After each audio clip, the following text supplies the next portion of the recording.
York, in Borough Park, which is a very religious community, and you're not allowed to carry, people don't have circumcisions on a Saturday because you cannot carry your baby to the synagogue. So they push it off. One of the greatest commandments in Judaism is on the 7th day, you know, Jesus born Christmas, your whole bullshit story. 7 days to circumcise. Jews will push it off to an 8th day if it's on Sabbath because you cannot carry your baby in the outdoors on the Sabbath. What do Jews do? Well, the Bible only says you cannot carry indoors in places that there are private residencies. In the outdoors, where it's public residency, that's the problem. Whoa. What do? They hang up a little string called an Erev. He was just talking to me about that on the break. Wave to the audience, don't be shy. And now, technically, because there's a little string around the entire neighborhood, it's as though it's one little insular neighborhood and they can do whatever they want. In other words, God gave us rules. This is all Nintendo. This is not real. It's all, how can you fuck the system? We are born and we are raised and taught from early on that there is no morality. Everything we have in life is just rules, like taxes. You get a good tax lawyer that can figure out a few loopholes, and you're out of the system. Everything involves loopholes. Everything involves bullshit. It angers me, the softness. I started off by speaking about how people are skeptics, are really soft, and how they let people that are not skeptics off the hook. I get enraged when I hear Daniel, and all these guys. They're nice guys, they're sweet guys, but religious people really only have 3-4 arguments when it comes to religious debates. It's the same stupid 3-4 arguments they always have. And their big one that they love to ask, and the stupid people clap that they bring along is, what about morality?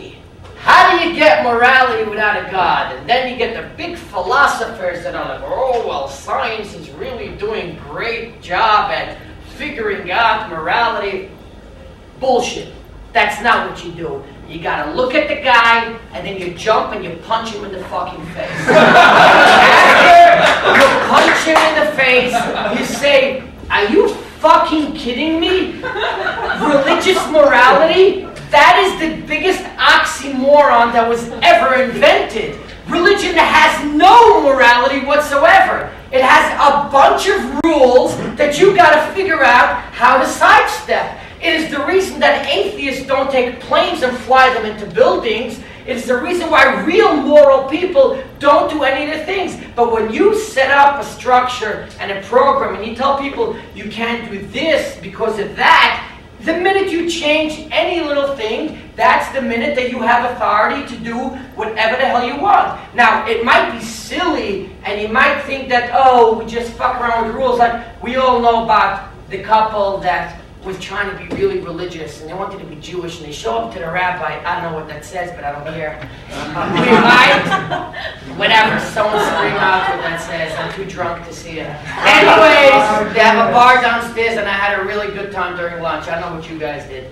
Anyways, they come to the rabbi, and they say to him, Rabbi, we want to be religious. Tell us, we're going to get married. What could we do? Can we dance together? The rabbi says, no! What do you mean? I love her. You cannot dance with your wife. This is a no-no. Okay.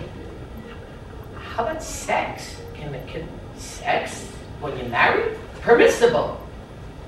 All type of sex? Sure, she's your wife. I'm not just talking about the missionary. I mean, anything? Of course she's your wife. Doggy style? Of course she's your wife. Can I have sex with her standing? No! Why? It might lead to dancing. Now you might say to yourself that this is silly and it doesn't really matter, but it really does. And I'll take one example from the yeshiva where I grew up, and that you can see how really cruel this fucked up logic of religious morality is. The Bible says that you cannot allow your ox to thresh a field. I guess this is what they did when they needed wheat. The animal stepped on the field. You cannot muzzle your ox while he's threshing your field because it's torturous. It's like letting a fat kid work in Dunkin' Donuts and says, don't eat anything all day. You can't do it. The ox is stamping and he sees food all around him. Don't muzzle him. There is an entire chapter in the Talmud discussing how to get around this.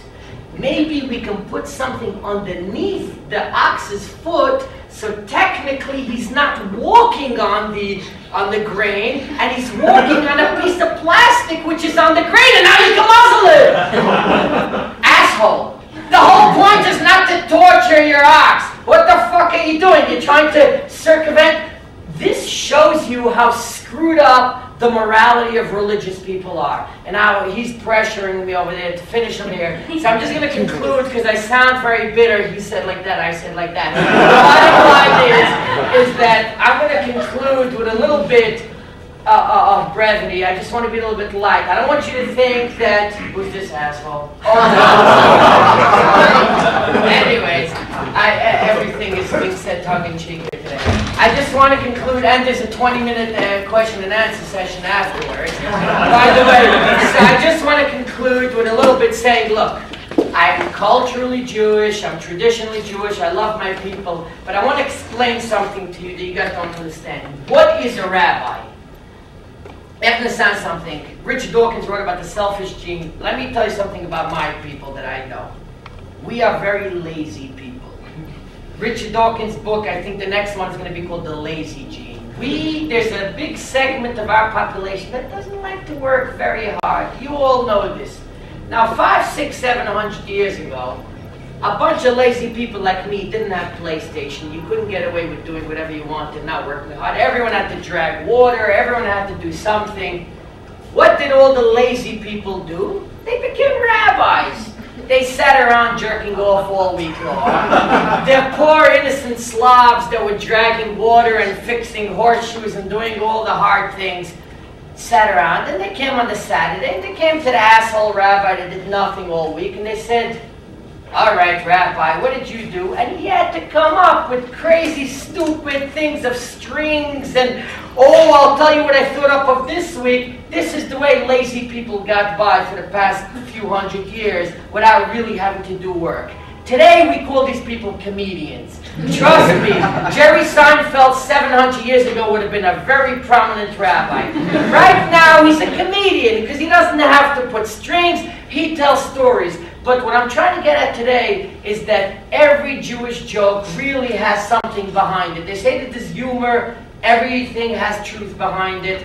Every Jewish joke, if you analyze it, there's something behind it that you should gaze up and say, okay, it's funny, but whoa, it's a little bit fucked up. And I'll just end with my father. My father is a rabbi, but my father is actually one of those people that when people who challenge evolution say, whoa, can you find me a species that's halfway between? They always love to say this. Instead of pointing out the lungfish, what you guys can do is you can say Joshie's father. Because my father is somewhere between a rabbi and a comedian. He's caught in between and he has people come to his house. He's not a real rabbi, he's like a reverend, like Al Sharpton. Seriously, nobody takes him seriously. But he has a title in front of his name, and he's a funny guy. And growing up in my father's house is how I became a comedian. I sat there and I listened to Jewish ethics. I heard questions such as, I saw one guy come to my father and say, Rabbi Berger, I got a problem. It's an ethical problem. A guy came into my store today and he overpaid by $100. Now here's the ethical question. Do I have to tell my partner or not? I leave you with that. I hope you've taken out of this, other than having a good time, really some insight into what humor really is and what skepticism and atheism is. Whatever. Just work with me. Thank you.